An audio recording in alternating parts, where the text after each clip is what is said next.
Olá, meus amigos e amigas da segunda série, tudo bem com vocês? Espero que sim. Estamos voltando aí para mais uma aula gravada, né?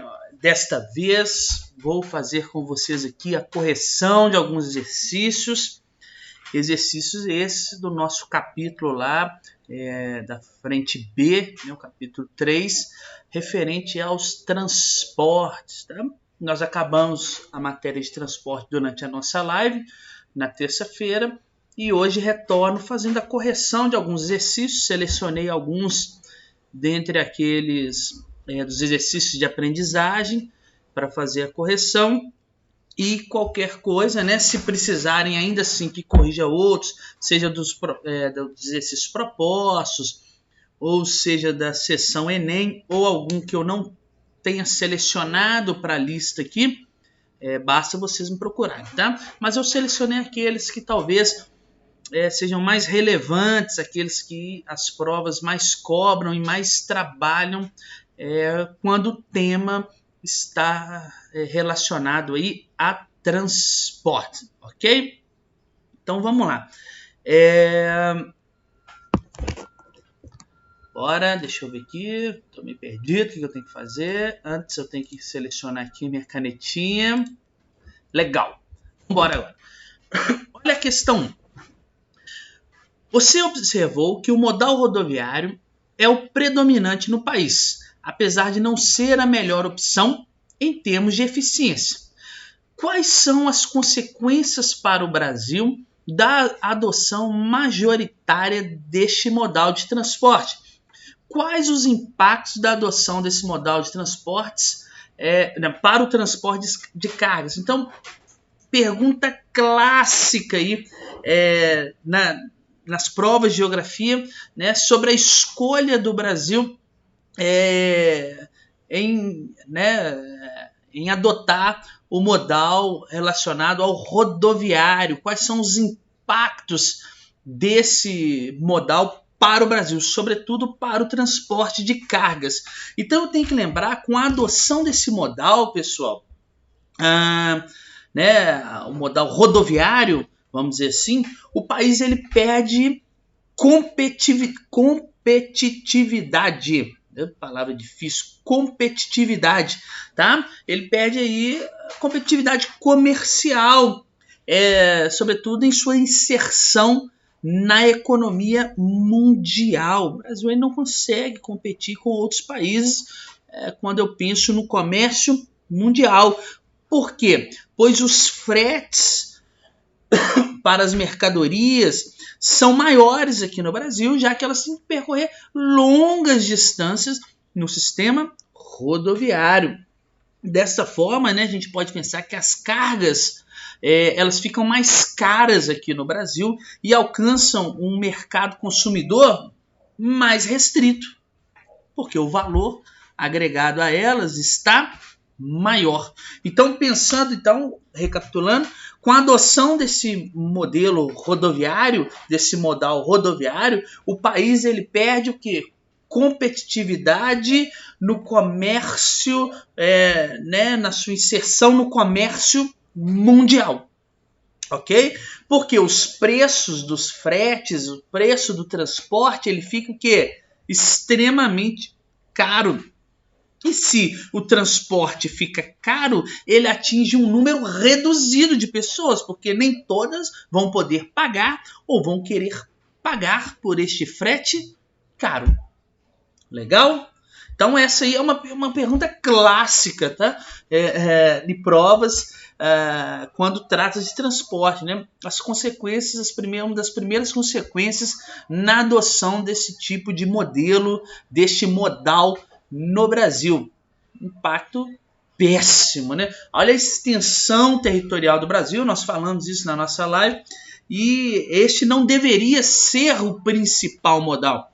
Nós não podemos ter só um modal, lembre-se disso. Nós devemos ter uma ligação, né, uma comunicação entre vários modais, né? Um sistema de transporte eficiente é quando eu tenho vários modais atuando de forma complementar, de forma conjunta e complementar, melhor dizendo assim, né? Não só tendo apenas um ou privilegiando apenas um.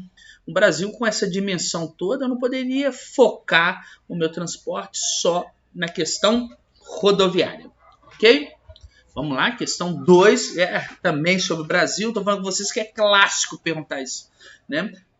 É perguntar sobre as consequências para o Brasil e, sobretudo, fazer a comparação do Brasil com outros países, tá? Então, olha só. Com o passar dos anos, vão surgindo cada vez mais transportes. E esses são cada vez mais distintos e com muitos gêneros diferentes. Emergem constantemente vários tipos de veículos e meios de transporte por todo o globo. A situação dos transportes de carga no Brasil é ilustrada no gráfico a seguir. Então ele vai trazendo um gráfico aí com a porcentagem, né, de cada modal de transporte que nós temos dentro do nosso país. Eu consigo perceber com muita clareza qual que é o principal sistema de transporte que nós temos aqui, rodoviário. Ok? Então, porque apesar dos custos, olha só, a maior parte do transporte de carga no Brasil é feito por rodovias. Então a gente pode pensar, né? Acabamos de falar na questão anterior. Pô, eu tenho um custo muito elevado no frete. Por que então eu mantenho isso no sistema rodoviário? Pode parecer um antagonismo, até mesmo uma burrice, né? Mas por que a gente mantém isso no sistema rodoviário? E aí a gente pode pensar alguns aspectos aqui. O transporte rodoviário, apesar dos alto custo, né? Aí ele foi privilegiado, a gente pode dizer assim, pela política econômica federal a partir aí de 1950, a partir dos anos 50, né, da década de 50, porque ele foi privilegiado, sobretudo, para atrair investimentos externos, e esses investimentos externos para o desenvolvimento do setor automobilístico. Legal?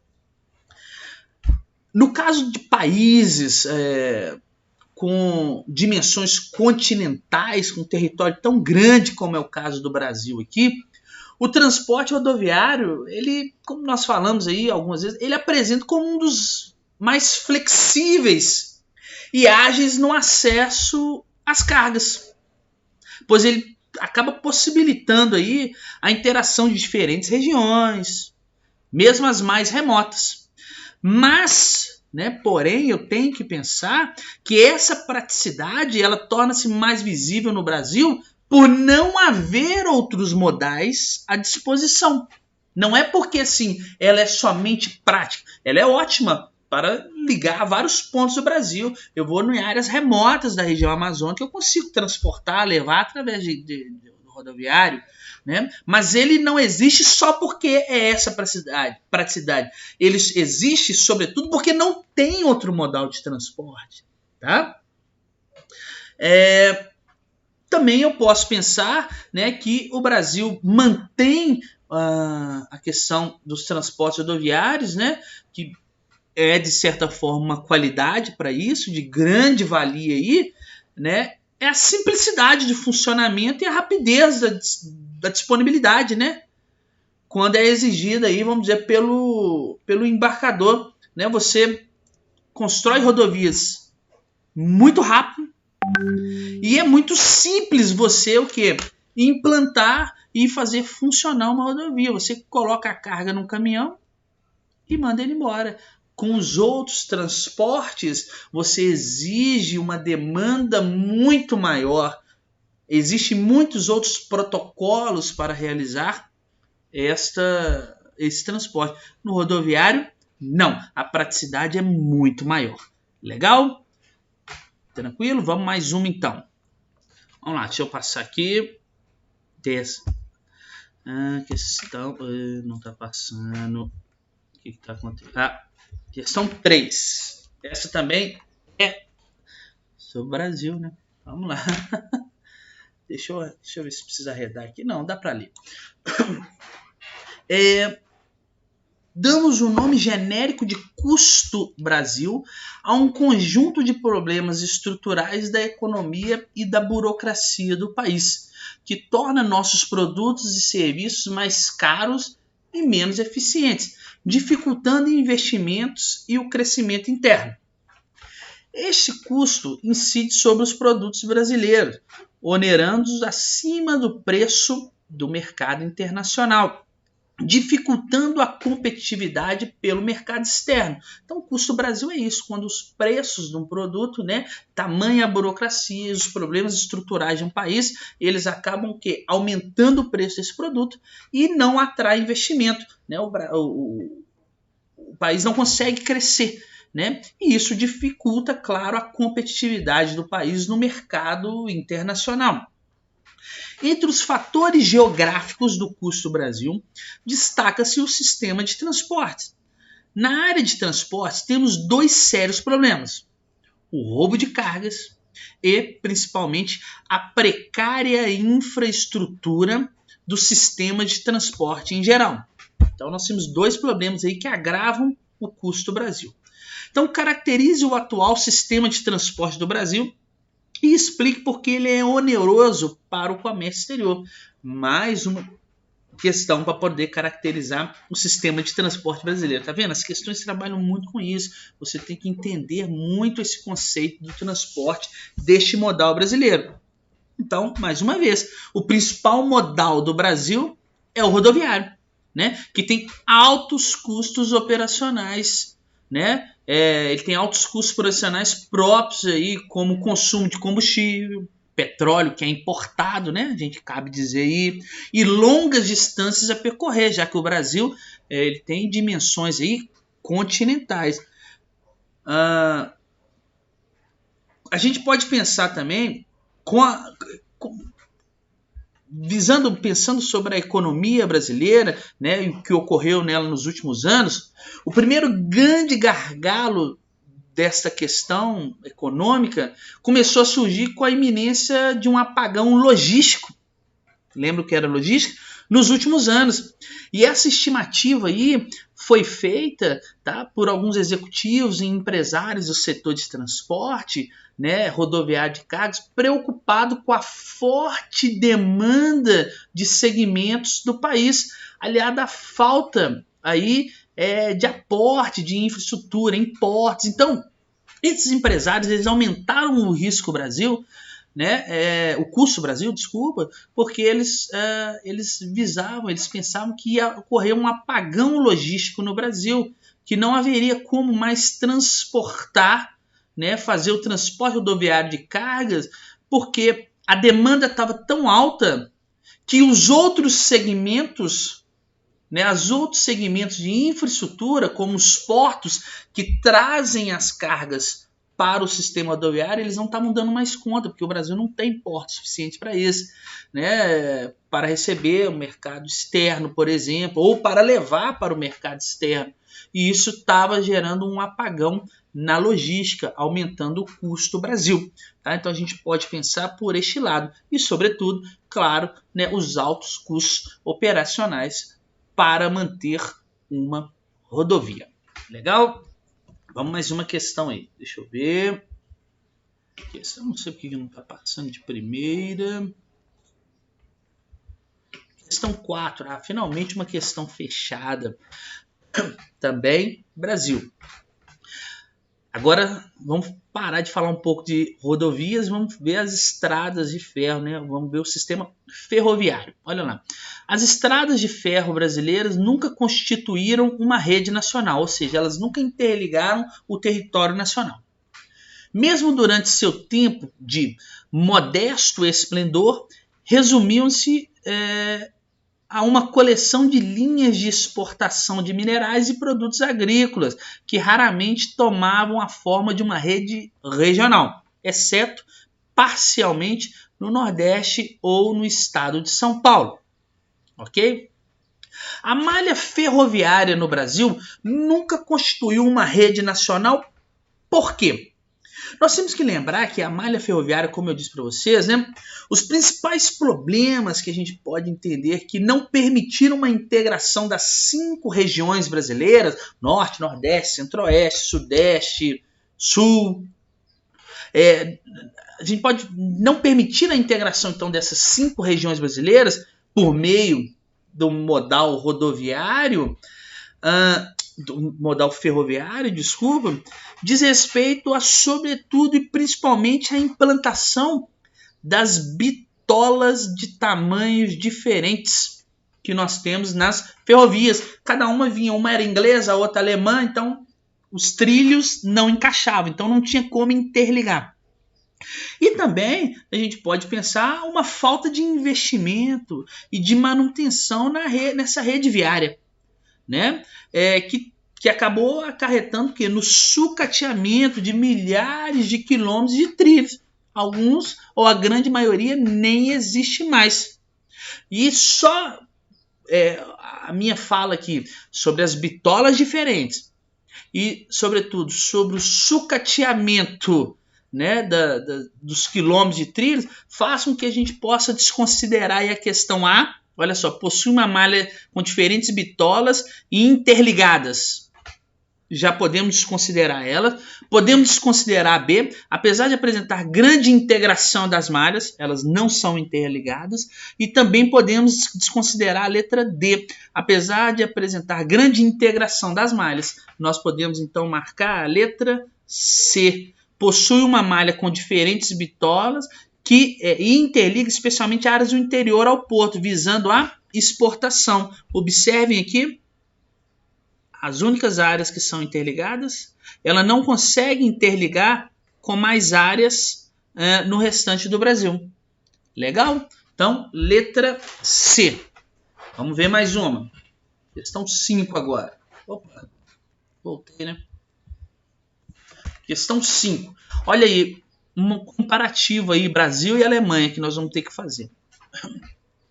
O setor de transportes vem convivendo há vários anos com graves problemas que têm afetado o desempenho das empresas nacionais e estrangeiras, além da qualidade dos serviços oferecidos. Já a Alemanha tem um dos maiores e mais sofisticados sistemas de transporte do mundo. Analise o quadro. Então, percentual de transporte de carga por modalidade do Brasil e da Alemanha. Percebam como são muito parecidos Brasil e Alemanha no rodoviário, aquaviário e ferroviário. No percentual, Brasil 60, Alemanha 63. No aquaviário, Brasil 13, Alemanha 12. Ferroviário, Brasil 20 e Alemanha 22. E como então a questão está falando que o Brasil vem enfrentando graves problemas pelo desempenho aí do nosso sistema de transporte, sobretudo as consequências nas empresas nacionais e estrangeiras, e a Alemanha tem um sistema sofisticado e é tão parecido com o Brasil.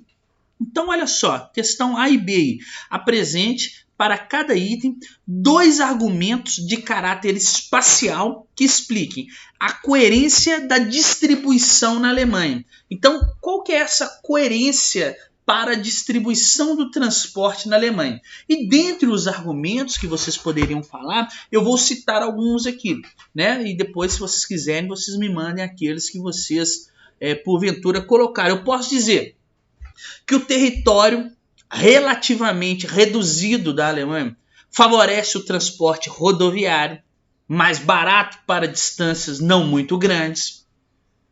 O clima, que é muito rigoroso, né, provoca o congelamento de alguns rios e portos litorâneos, estabelecendo alguns limites para o transporte aquaviário. Eu não posso expandir demais o transporte aquaviário na Alemanha. Eu posso ter o alto nível de urbanização do país, acaba favorecendo o transporte rodoviário, em função da sua flexibilidade, ao contrário do ferroviário, que é pouco flexível, né, e caro para pequenas distâncias. O transporte ferroviário não consegue levar a carga de porta em porta como rodoviário, justificando que na Alemanha tenha-se um percentual bem alto de transporte rodoviário.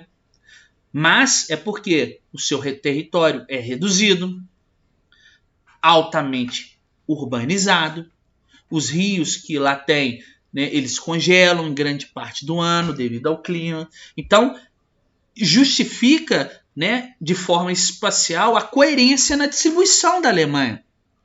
E agora vamos discutir então por que o do Brasil, olha lá, a inadequação da distribuição no Brasil. Se para a Alemanha deu muito certo, por que para o Brasil, né, deu muito errado, né? Apesar de muito parecido aí a porcentagem, né? E dentre os fatores, né, dentre os argumentos, nós podemos citar que para o Brasil, né, existe uma inadequação. Primeiro, o alto custo de manutenção das rodovias, o que é um desperdício de dinheiro para um país subdesenvolvido como o Brasil. Gastar dinheiro com rodovias todos os anos.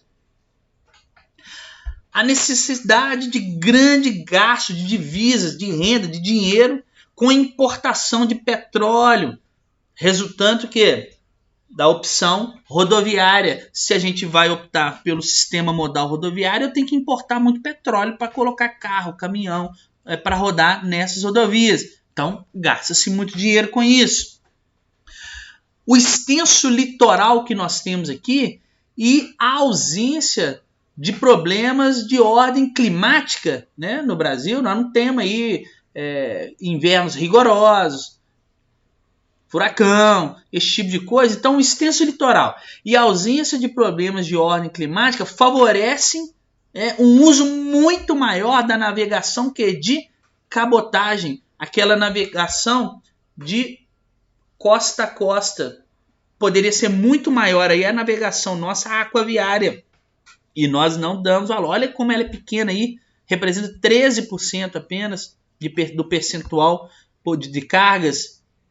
Então a gente pode dizer também que a concentração da maioria da população e da economia do nosso país aqui está na faixa o quê? Litorânea, justificando mais uma vez que fizéssemos o quê? Uma maior navegação de cabotagem daqui verificada aí.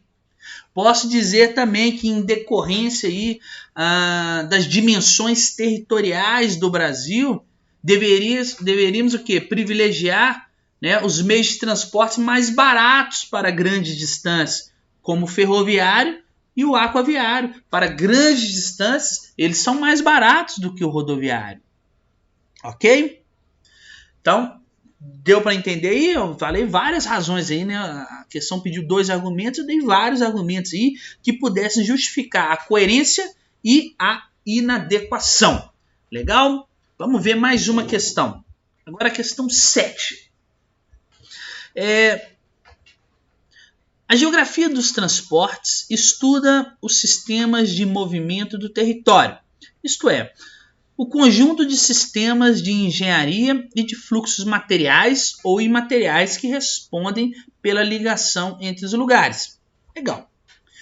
Sobre os sistemas de movimento do território no Brasil, não é correto, é incorreto afirmar que. Então, a primeira coisa, quando eu penso sobre a rede de transportes no Brasil, você tem que pensar que a rede de transportes brasileira, ela encontra-se concentrada na porção leste do território. A parte mais urbanizada, onde estão o maior número de pessoas, né? E ela é composta principalmente por rodovias e ferrovias, mesmo que as ferrovias elas tenham bitolas diferentes, elas não sejam interligadas. E essas ferrovias, elas destinam-se principalmente ao transporte de cargas para o porto marítimo. As ferrovias não servem para o transporte de pessoas, tá? Então, olha lá, visto isso, a única questão que está incorreta o sistema aquaviário de longo curso é o vínculo quase exclusivo do comércio exterior. Sim, nós não realizamos para o comércio interno nosso a navegação de cabotagem, né, de porto a porto. Então a letra A está correta. O sistema ferroviário instalado em áreas selecionadas do território movimenta grandes fluxos unifuncionais. Ele não movimenta grandes fluxos porque ele está exclusivo a cargas, né? Aliás, ele é unifuncional porque ele está exclusivo a cargas, né? Ele não é multifuncional para pessoas, então a letra B está correta. Vou pular C. A evolução tecnológica do sistema de movimento aeroviário aumenta a velocidade dos fluxos e a capacidade de carga das aeronaves. Sim, as aeronaves estão cada vez mais modernas, elas são capazes de transportar cada vez mais pessoas e mais cargas. Tá? O sistema rodoviário realiza a maior parte dos fluxos de passageiro e de cargas devido à sua flexibilidade em relação a outros modais. Também está correta. Então você vai marcar, olha só, a letra C. A integração dos diferentes sistemas técnicos de transporte resulta em uma densidade homogênea de fluxo pelo território? Não, porque os nossos sistemas eles não são interligados, eles não são integrados, portanto, eles não são homogêneos, ok? Então, letra C que está incorreta aí. Legal? Vamos mais uma, questão 8. Está acabando.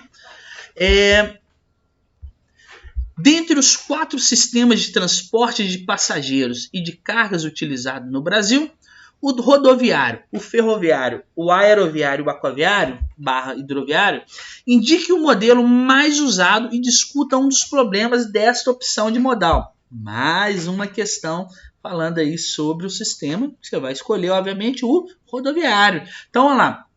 O modelo mais utilizado para transporte no Brasil é o rodoviário. Dentre os problemas apresentados por essa opção, a gente pode listar aí uma porrada de coisas, né? Mas a gente pode falar o uso de combustíveis fósseis, que geram aí a emissão de grande quantidade de poluentes, que contribuem para o efeito estufa, o elevado custo de combustíveis, o elevado custo de manutenção das vias de rolamento, né, das estradas, a lentidão do fluxo de veículos em razão de congestionamentos, a baixa competitividade da economia brasileira em razão do elevado custo nos fretes no transporte brasileiro. E por aí vai. Nós já citamos um monte aqui para vocês, né? Tá vendo como que as questões elas sempre trabalham aí com as consequências. É isso que você deve entender, é isso que você deve saber sobre os impactos desta modalidade de transporte para o Brasil. Vamos ver a última questão, questão 9, questão clássica também. Deixa eu ver se eu colocar a minha imagem aqui. Eu tive que fazer uns recortes nela, né, para poder caber aqui. E a famosa imagem do geógrafo David Harvey, tá? Condição pós-moderna, que é a máxima da globalização, o encurtamento das distâncias que está mostrando o mundo aí à medida que os transportes evoluem. Mas vamos ver lá. A imagem a seguir ilustra o encolhimento do mapa mundo graças a inovações nos transportes que aniquilam o espaço por meio do tempo. Ou seja, o espaço está sendo reduzido à medida que os transportes se tornam mais sofisticados e diminuem a ação do tempo. Você consegue transportar fluxos materiais ou imateriais em menos tempo. É isso que está mostrando nessa imagem aí. Porque olha lá, em 1500 e 1840, a melhor média de velocidade das carruagens dos barcos à vela era 16 km. Olha o mundo como era. Era difícil transpor essas barreiras. À medida que as locomotivas a vapor alcançam em média 100 km, os barcos a vapor 57 km por hora, o mundo se torna menor. Aviões a propulsão 480 a 640 km por hora, o mundo cada vez menor, ou seja, um encurtamento do tempo, né, das distâncias em relação ao tempo aí, por causa da sofisticação do transporte. Então, letra A. De acordo com a imagem e o texto anterior, qual o significado da expressão encolhimento do mapa mundo? Né? Eu já até falei a resposta para vocês aqui. Então eu tenho que pensar que o desenvolvimento dos meios de transporte, né, já seria a resposta, né? O desenvolvimento dos meios de transporte. Sobretudo o aumento da velocidade e da capacidade desse transporte encurtou o tempo das viagens, né? Gerando a noção do encolhimento do mapa mundo aí, tá? Então, quando você teve uma sofisticação, né, um desenvolvimento dos meios de transporte, né, houve um aumento da velocidade e da capacidade desse transporte, gerando a noção do que o mundo se tornou menor. Hoje você viaja com uma rapidez incrível para qualquer lugar do mundo. Você pede um produto de qualquer lugar no mundo com uma rapidez Impressionante. B. Relaciona o uso dos barcos à vela com a mudança na cartografia e no conhecimento geográfico da Terra no início da Idade Moderna. Isso aqui era para vocês pensarem um pouco mais, usarem um pouco da retórica de vocês. Então, o uso do barco à vela, a gente pode pensar que, sobretudo, as caravelas e as velas latinas no início da Idade Moderna, possibilitou as viagens mais longas e aquelas viagens chamadas ultramarinas, o que resultou em novas rotas, né, para o Oriente e o descobrimento da América. Assim, permitiu o desenvolvimento e o aprimoramento dos conhecimentos geográficos, né? Além de mapas mais precisos e completos a partir de uma nova visão do que tinha-se do planeta. Legal? Vou lembrar lá das aulas que vocês tiveram quando vocês eram pequenos, né? No caminho para as Índias, né? Que se descobriu a América e tudo. Então, é esta a importância. Daí vem a importância. E C. Além de locomotivas e barcos a vapor, cite um outro meio de transporte introduzido entre 1850 e 1930. Olha aí, né? Nós temos aí o avião e também o automóvel. Legal? Nós temos o avião e o automóvel como principal, como um dos meios de transporte introduzidos entre essa data, que fez com que houvesse uma noção de encurtamento do tempo. Então, pessoal, essa aí foi a correção, né, dos exercícios de aprendizagem sobre transporte. Espero que tenham entendido. Espero que tenham gostado. Qualquer coisa, estou à disposição de todos vocês. Tchauzinho e até a próxima aula. Valeu!